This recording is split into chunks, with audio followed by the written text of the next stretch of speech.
get sued. Because I guarantee you it's going to happen at some point. There's already been enough rumblings anyways over the Photoshop contest. I mean, good God, I get a cease and desist like twice a month. I found a very effective strategy for dealing with them. I delete them. And I'm actually not kidding. It's exactly what I do, because only like 9 times out of 10 you'll never get a second one, but occasionally you will.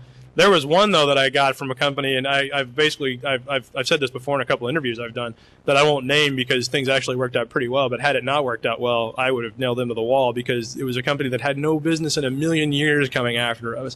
It's some guys that have received some pretty decent benefit from being mentioned on Fark on a regular basis, and you could probably nail that down to a handful of people. But these guys came after us because of we photoshopped their logo at one point in a contest, and got a cease and desist, which I deleted. And the next thing I know, I get it in FedEx in the mail to me.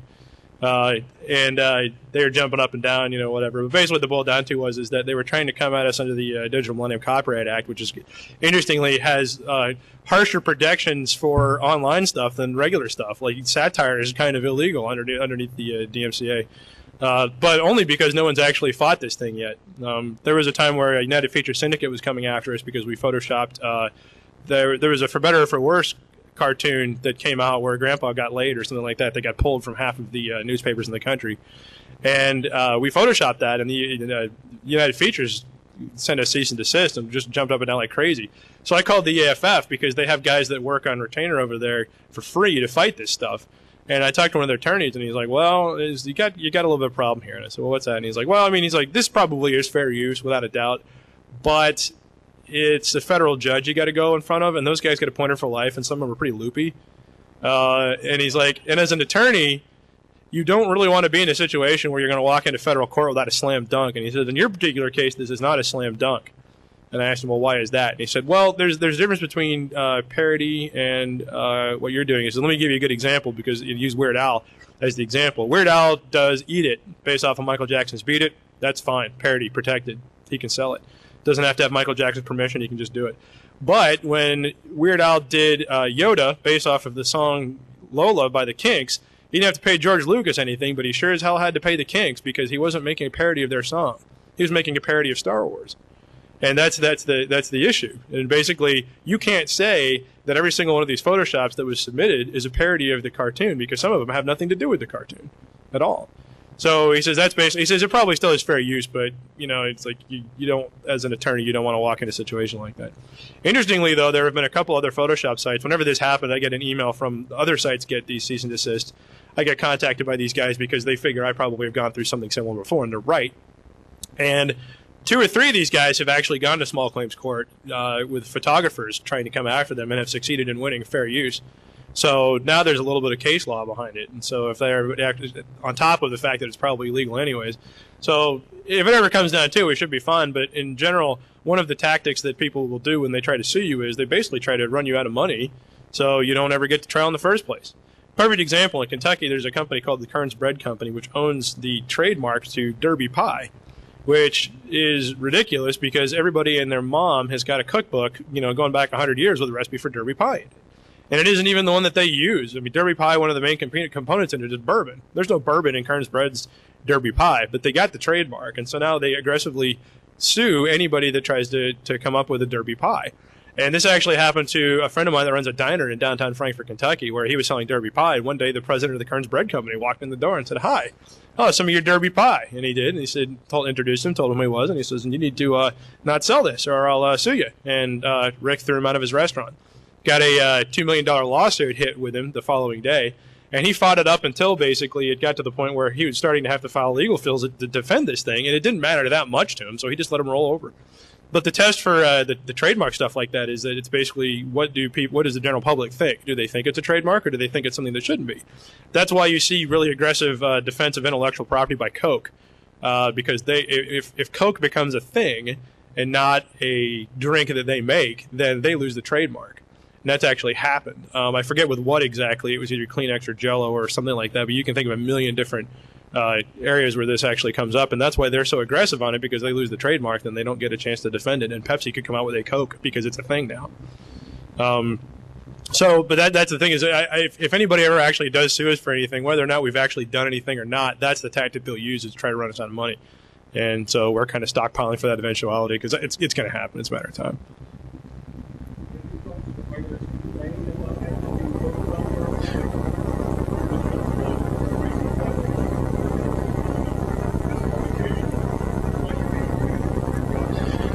No, not really, because yeah, exactly. Yeah. Well, yeah, you get the occasional one where you're like, this jackass thinks blah. Well, okay, you know, I'll get a complaint about that. But when you don't mention it at all, not really, because, but there have been certain circumstances, mostly boiling down to articles written for college newspapers, actually, where, like, I remember there's this one girl talking about first time she ever had anal sex in an article in her college newspaper. And of course, we popped this thing up, and she ends up being on radio shows and stuff, and her parents found out. And, you know, she figured she was pretty safe because her parents didn't read the college newspaper, but when it ended up being national news, you know, it was that became an issue. So but even then, it's more of those, and they end up with the same reaction as the photographer guy that did the squirrel with the giant nuts I was talking about earlier, which is basically that one of the girls actually stated this. She says, you know, I'm a journalism student. I'm going to graduate in May. I'm going to go be a journalist. And it's scary for me to think that this may be the article that gets more play than anything I write for the rest of my life, about me having anal sex for the first time. What a humbling thought. So, yeah, in general, it's not a problem. Are you thinking of any kind of specific examples, or?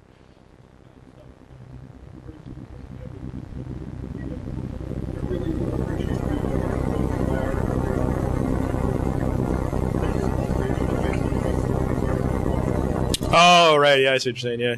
Yeah, since we're actually hitting them and not reproducing it or even commenting about it, I think that's where we get away with it. But again, it's one of those eventualities. I'm sure it's going to happen. I haven't had anybody complain too much about it, but it's probably a matter of time.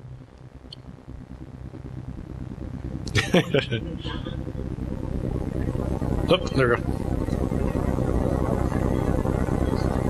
No complaints. I had one guy once ask me, he's like, you know, we should figure out how much lost time is being caused by FARC. And I'm like, no, we shouldn't.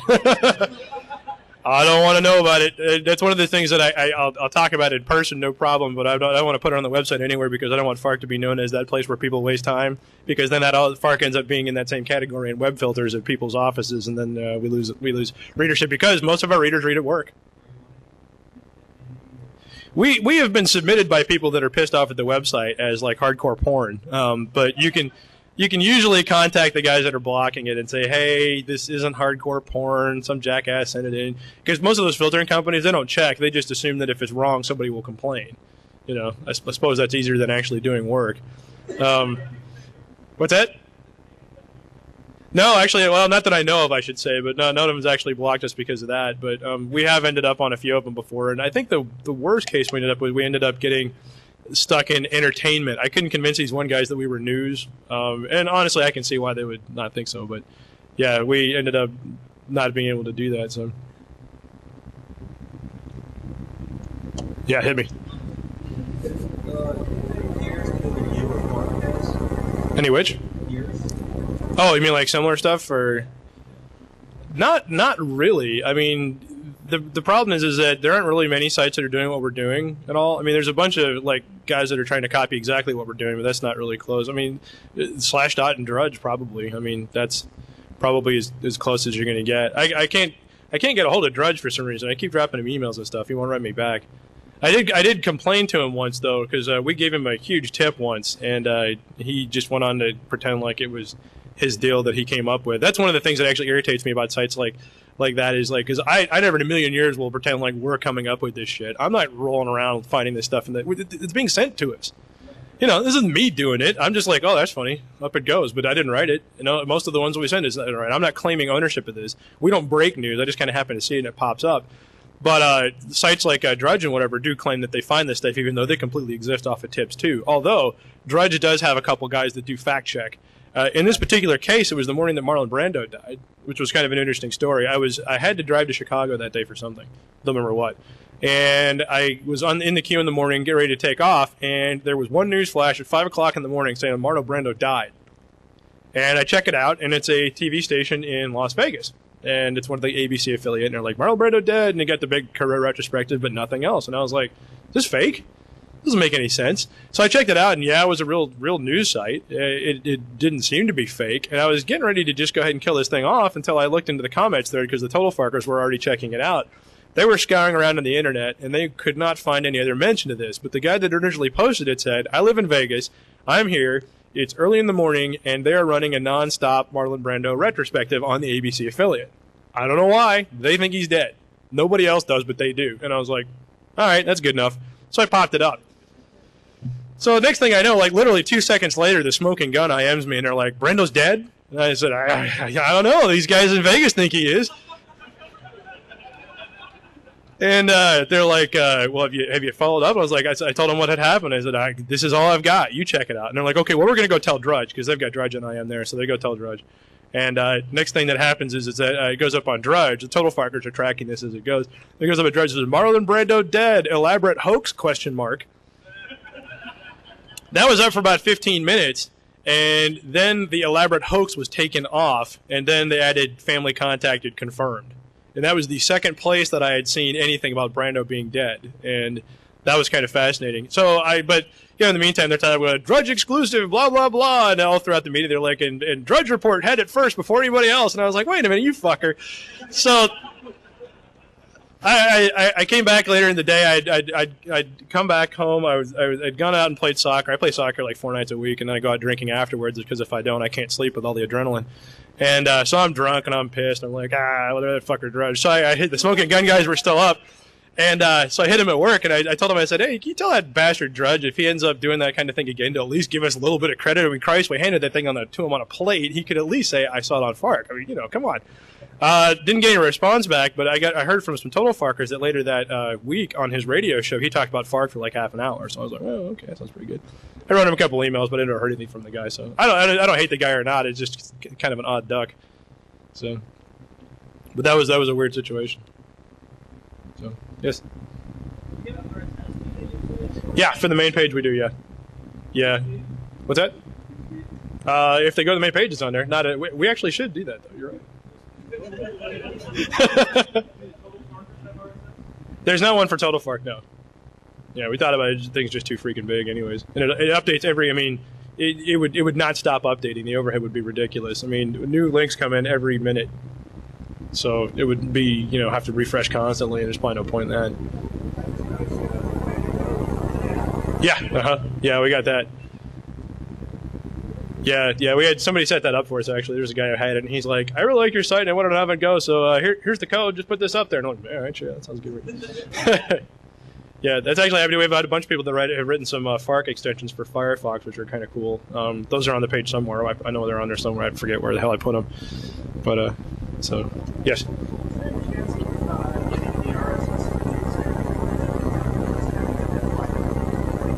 Yeah, there's some kind of a technical issue with the comments part of it, and I'm not writing this thing, so I don't know what it is.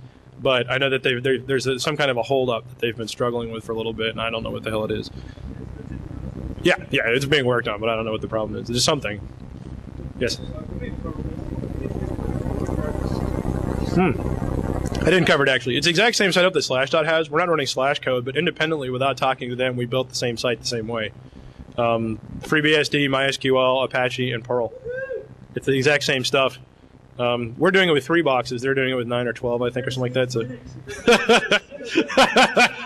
Linux sucks! No, not my choice. I don't do any server administration, and since I don't, I figure I'll just let Mike pick it, and he likes FreeBSD. I'm like, sounds good to me. That's fine, whatever. So it's kind of funny because there aren't too many exploits for FreeBSD. There's the occasional one for Linux, but FreeBSD, I guess, is off the map. It's the whole Macintosh Windows thing, I guess. I like it. It's all right. Haven't any trouble with it. Yes. We're between about 45 to 50 million page views. So we do about, I haven't looked in a while. It's like 130 to 200 gig a day, I think. And it's all like text and tiny images. We don't have any uploads at all, so it's not too bad. Yes. Oh, we're co-load. Yeah. We at one point we were at my ISP, and right before we moved it, it had crashed one day. Database server went down again. And when it had gone down, I happened to look at the MRTG stats, and our outgoing traffic went from like pegged to 0. And I was like, whoa, hello. This is not good. This thing's eating up all the traffic for our entire ISP. I got to move this thing. And so I put a link up saying, anybody who's got a colo server anywhere, let me know. And I got a whole bunch of people contacted me at the time. Bandwidth was not cheap at all.